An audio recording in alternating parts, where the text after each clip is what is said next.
जय श्रीमन नारायण। जो टिप्पणी मैं देने जा रहा हूं वह रामानुज दास श्रीमन गट्टू वेणुगोपाल स्वामी द्वारा दी गई है। अध्याय 17 श्रद्धा त्रय विभाग योग श्लोक 2। त्रिविधा भवति श्रद्धा देहिनां सा स्वभावजा सात्विकी राजसी चैव तामसी च इति तां शृणु। ओम। गीताचार्य श्री कृष्ण परमात्मा हम सभी को अर्जुन के साथ श्रद्धा त्रय विभाग योग सिखा रहे हैं।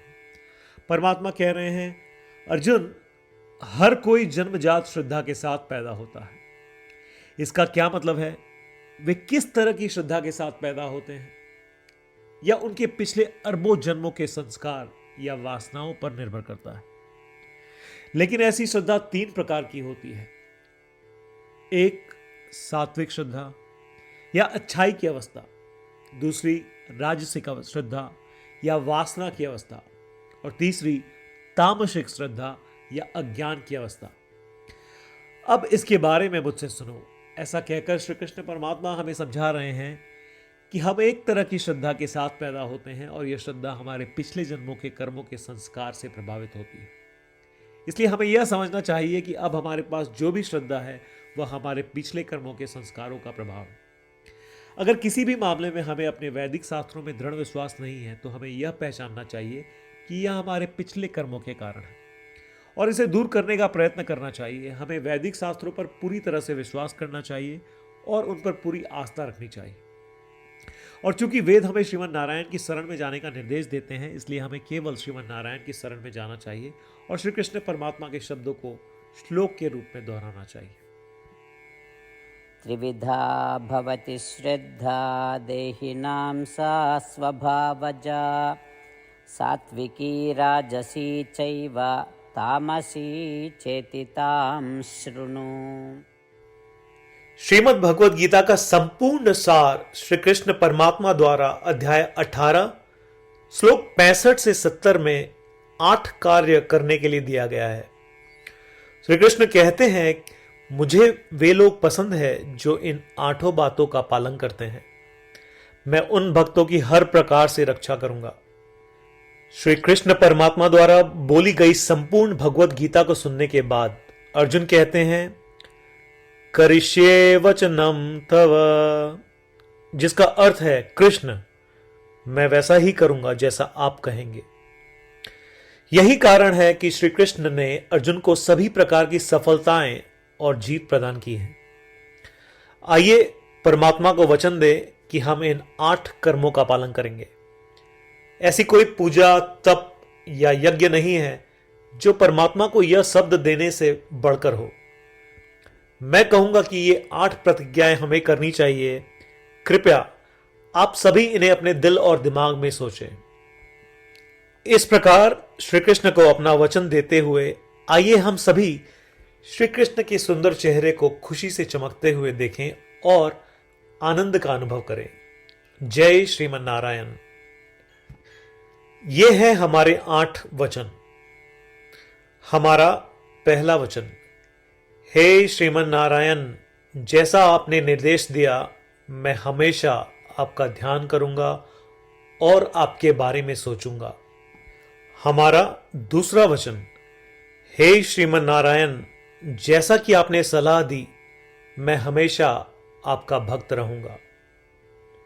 हमारा तीसरा वचन, हे श्रीमन नारायण, मैं अपने सभी कार्य आपकी सेवा के रूप में और आपकी संतुष्टि के लिए करूंगा।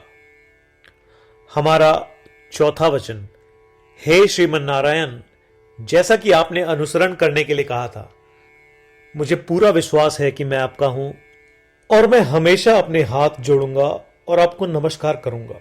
हमारा पांचवा वचन, हे श्रीमन नारायण, मुझे आपके शब्द मामेकम शरणम व्रज याद आते हैं जो आपने सिर्फ और सिर्फ आपको ही समर्पण करने को कहा था। श्रीमन नारायण, मैं केवल आपके प्रति समर्पण करता हूं। हमारा छठा वचन, हे श्रीमन नारायण, मुझे आपके शब्द मां शुचः याद आते हैं कि आप हमें शोक न करने का आश्वासन दे रहे हैं। मैं अब शोक नहीं करूंगा। हमारा सातवां वचन, हे श्रीमन नारायण, आपने हमारे लिए श्रीमद् भगवद गीता देकर हम सभी पर कृपा की है और आशीर्वाद दिया है। मैं कम से कम एक श्लोक पढ़ने या सुनने का वादा करता हूं। हमारा आठवां वचन, हे श्रीमन नारायण, आपने सारी मानवता को गीता प्रदान की। मैं गीता में आपके दिव्य शब्दों को उन भक्तों तक फैलाने का प्रयास करूंगा जो गीता से अपरिचित हैं।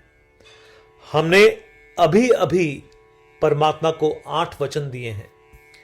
प्रतिदिन श्रीमन नारायण को यह वचन देना कि हम वैसा ही करेंगे जैसा वे कहेंगे, अपने आप में एक महान पूजा है। आइए हम उसे अपने अटल विश्वास के साथ अपना वचन दें।